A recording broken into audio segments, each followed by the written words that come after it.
How old? 12 or 13. I gave a lecture on cosmology and a lecture on general relativity to my class because I found that fascinating. A couple of little bookish boffins there you were.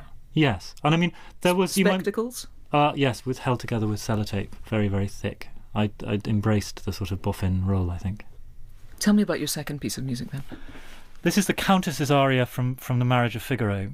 I choose it mainly because The Marriage of Figaro is my favourite opera. But I also choose it because when I was 14 or 15 and my voice was on the turn at school, there was a house music competition and the head of house decided it would be great if I could sing two pieces, one in my sort of slightly failing soprano voice and one in my as yet very, very weak tenor voice. But I did sing it. But Gundula Janowitz sings it an awful lot better.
Gundula Janowitz singing Dove sono, the Countess's aria from Mozart's The Marriage of Figaro. Memories for you, Ian Bostridge, of singing that very aria. Can you remember where the world of classical music really opened up to you? I mean, was there a moment where you thought, look at this, or listen rather, to this treasure trove? Really, I've been so lucky in my life with teachers. I've had at least a dozen amazing inspirational teachers. And there was a teacher at my prep school called Michael Spencer who was fabulously enthusiastic and ambitious in the best sense for us to do fantastic things.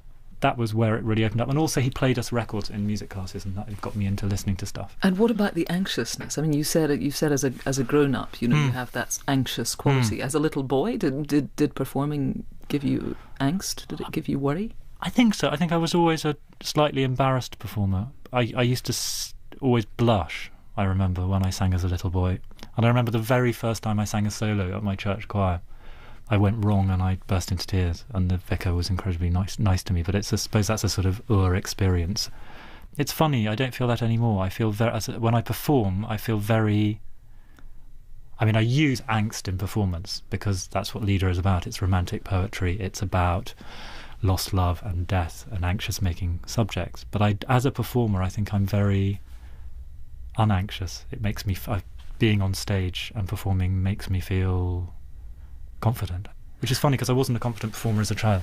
And you went first to Dulwich College, then to Westminster. I mean, both of these things would seem to point to the fact that your parents had great ambitions, academic ambitions for their sons. Yes, neither of them had been to university, but they were very keen to encourage our intellectual interests. I remember when I was at Westminster, I was at school sort of in the shadow of Westminster Abbey, and my father was working across St James's Park in Pall Mall in his office, and we'd meet every Friday and he'd take me to Hatchard's to buy a book every week.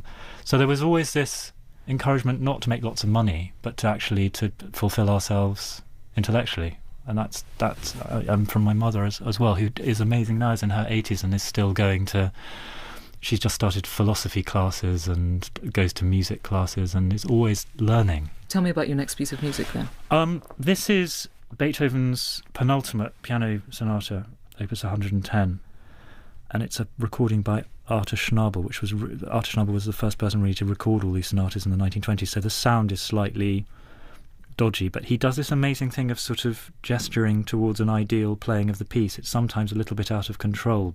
I mean, that was what they always said about Schnabel. He wanted to play the impossible somehow.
Arthur Schnabel playing part of the last movement of Beethoven's Piano Sonata number 31 in A-flat.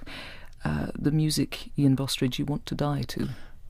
Sort of. I mean, so much music is about last things in a way. It expresses all sorts of inexpressible things and allows one to confront impossible things, I think. And that is for me, one of the most amazing pieces in that vein, I suppose. I want to take you back to 1979. Most people, you were around about 15 then, most people then would have been listening to, The Police, Ian Dury, The Blockheads, Blondie. I was listening to those things as well, I have to say. As well, yeah, but what really captured your heart? What really thrilled you was this box set of Mozart that you got. Did you get it for your birthday? I got it for my birthday. My father got it, and I remember him buying it and then hiding it in his... He was in this weird basement in Pall Mall, an old bank, and it had one of those incredible, enormous safes in it. And he hid it in the safe, and I kept creeping into the safe and looking at it because it was so exciting. I knew eventually I'd get my hands on it and be able to listen to all this incredible stuff. Did you try to pretend to your schoolmates that you were listening to the same stuff as them? No, I mean, I was a scholar at Westminster, so actually I was living with... I was one of 9 very peculiar little boys who spent most of their time, arguing about whether Wagner was any good and, what mass did a photon have. But I shared a study with a very sort of laconic, cool boy called Ben who... Was this the punk? He was the punk, and he wasn't really a punk at all. But he listened to the stuff, and we used to listen to John Peel on the radio. I mean, punk I can really appreciate because it has a sort of vigour and energy, and I still, when I hear it, it appeals to me a lot more than a lot of sort of processed, packaged stuff. I mean, the nihilism of punk is inherited from 19th century romanticism, and it was death-obsessed punk, really. Punk was part of romanticism, definitely. Tell me about your next piece of music, then. This is Bob Dylan, and it's just the most beautiful song, I think, about lost love, and he captures this incredible tone in the way he sings it and in what he's written of sort of being upset but trying to pretend that he's not really upset. He doesn't really give a damn about it.